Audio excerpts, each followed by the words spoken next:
আসসালামু আলাইকুম ওয়া রাহমাতুল্লাহ। বাসানচর তুমি কার, হাতিয়ার নাকি সন্দ্বীপের?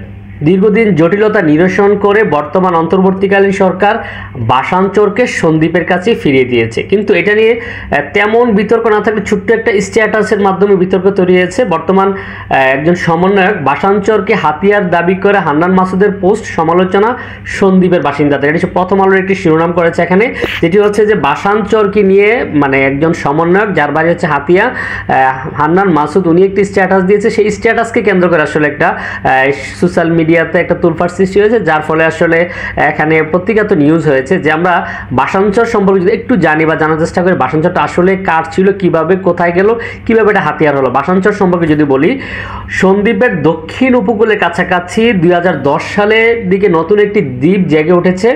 2017 সালের দিকে রোহিঙ্গা পুনর্বাসনের আলোচনার মাধ্যমে সেটির নামকরণ করা বাসানচর।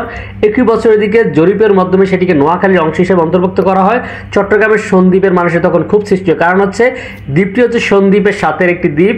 সেই দ্বীপটিকে নোয়াখালী দেখিয়ে 2017 সালে জরিপ অন্তর্ভুক্ত করা হয়। 2021 সালের 9 ফেব্রুয়ারি স্বরাষ্ট্র মন্ত্রণালয়ের জননিরাপত্তা বিভাগ বাসানচর থানা গঠনের প্রজ্ঞাপন জারি করে। সেই প্রজ্ঞাপনে বাসানচরকে হাতিয়া ও নোয়াখালীর অংশ বলে উল্লেখ করা হলেও সন্দ্বীপের ছাত্র পেশাজীবী বিভিন্ন স্তরের মানুষ বিক্ষোভ করেন। তখনকার সময় সাবেক মন্ত্রী উবাইদুল কাদেরের নির্দেশে একতরফাভাবে বাসানচরকে নোয়াখালী অন্তর্ভুক্ত করা হয়েছিল বলে মনে করে সন্দ্বীপের বাসিন্দারা। আসলে তখনকার সময়ে আমি আপনাকে দেখাচ্ছি যে দ্বীপটা হচ্ছে একদম সন্দ্বীপের কাছের একটি দ্বীপ। তখনকার সময়ের উবাইদুল কাদের যিনি আসলে বাংলাদেশের রাজনীতিকে ধ্বংস করেছেন, বাংলাদেশের আওয়ামী লীগকে ধ্বংস করেছেন, নোয়াখালীবাসীকে বিশ্বের দরবারে ছোট করেছেন, সেই উবাইদুল কাদের কি করেছে, একতরফাভাবে সন্দ্বীপের কাছে একটা দ্বীপ, সন্দ্বীপের সাথের দ্বীপটাকে, যেটা সন্দ্বীপ থেকে মাত্র 4 কিলোমিটার 4 নেটিক্যাল মাইল, আর হাতিয়া থেকে 11 নেটিক্যাল মাইল যেই দ্বীপটা, এটাকে তারা হাতিয়ার সাথে অন্তর্ভুক্ত করেছে। আপনারা দেখতে পাচ্ছেন যে এই দ্বীপটা কিন্তু মূলত